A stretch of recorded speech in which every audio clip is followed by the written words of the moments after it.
پاهات به زمین میچسبه. از اون قدرت فوق‌العاده‌ای که برخورداری،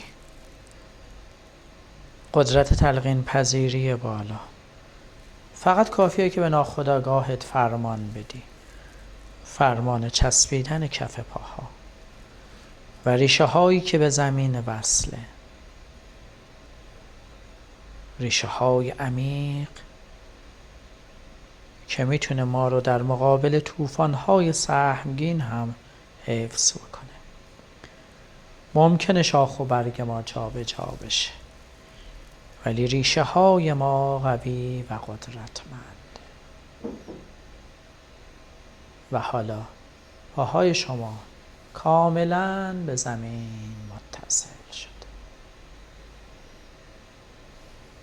نشانش هم مورمور شدن و گزگز شدن نوک انگشتان دستان شماست. حس میکنی مورمور شدن و گزگز شدن رو؟ تو میتونی صحبت بکنی. هر موقع تونستی مورمور شدن و گزگز شدن نوک انگشتان تو حس بکنی، بگو بله.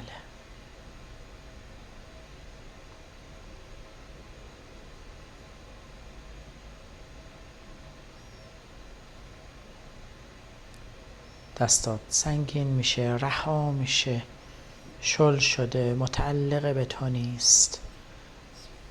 بدنت کاملا به زمین وصل شده.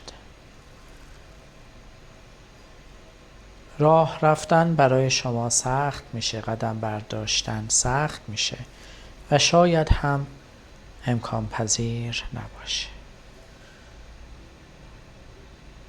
ناخودآگاهت با تو همراه شده، هر دستوری که بدی همونو اجرا میکنه و تو دستور چسبیدن به زمین رو دادی، به پاهات. حالا آروم آروم سعی کن حرکت بکنی، ببینی میشه یا نمیشه.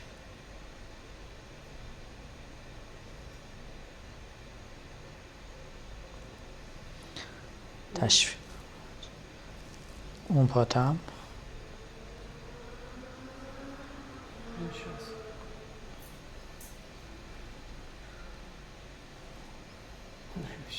میشه؟ نمیشه؟ تعجبش از نمیشه. تشویقش بکن. جالب بود. من داشتم مقاومت میکنم، هنوزم فکر میکنم هستش یا نه؟ هنوز جدا چی دارم این تو ذهنم، هی دارم تکونش بدم، نمیتونم تکونش بدم. بچه واقعا اینا حالا تمام میشه. حالا پاورد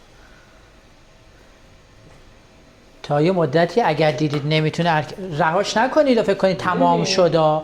بعضیا میمونن تو اون حالت ها، نگید خب دیگه ولش کنم برم. اصلا ببینید درست پاش چسبیده ولی همیشه اصلا غفلت نکنید، چون وقتی که میاد میسته، کسانی که قدرت هیپنوتیزم پذیری بالا دارن میرن و وقتی که میرن دیگه اینجا نیستن.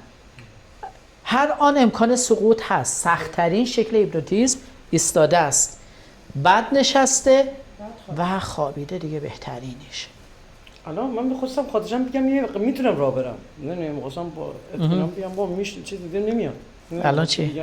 الان که من اون لحظه مرسی. بعضیا باید بگید، چند بار تکرار بکنید، مرتب باشون. اگر دیدید انجام نشد دیالوگتون عوض بکنید، تلقیناتون رو بیشتر بفرمایید. میگم اگه مثلا همینجوری که داریم تلقین میگیم، اگه طرف تصویر سازی داشته باشه بهتر نمیشه جواب بهتر باشه؟ هر جور به طرف بگید هر جوری که میتونی، با هر روشی پاهاتو ممکنه احساس کنی پاهات توی باطلاق گیر کرده، نمیتونی تکون بدی. چون مثلا شما که صحبت میکردین ذهن من مثلا باطلاق آورد، مثلا یا مرداب، باطلاق، گل، خاک، تو شن رفتی، حالا هر چیزی که به ذهن اصلا آزادش بذارید، بذارید خلاقیت ناخودآگاه خودشه.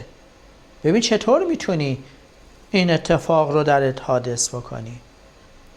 من اول دست زدم، بعد میدونم که حالا شما فکر میکنید الان با دستم دارم کاری میکنم، دیگه دست نزدم، فاصله گرفتم. حالا یکی دیگه میاد انجام میده و شما هم میتونید انجام بدید. یه نفر دیگه بیاید، همه تو باید انجام بدید، پس دیگه تعارف نکنید. بیا خانم. روی شوهرم عملی کن. اون اعتراف داشت اصلا ما با خانوما تو این بخش مشکل داریم، میگن یه چیزی یاد بده بریم سراغ شوهرام.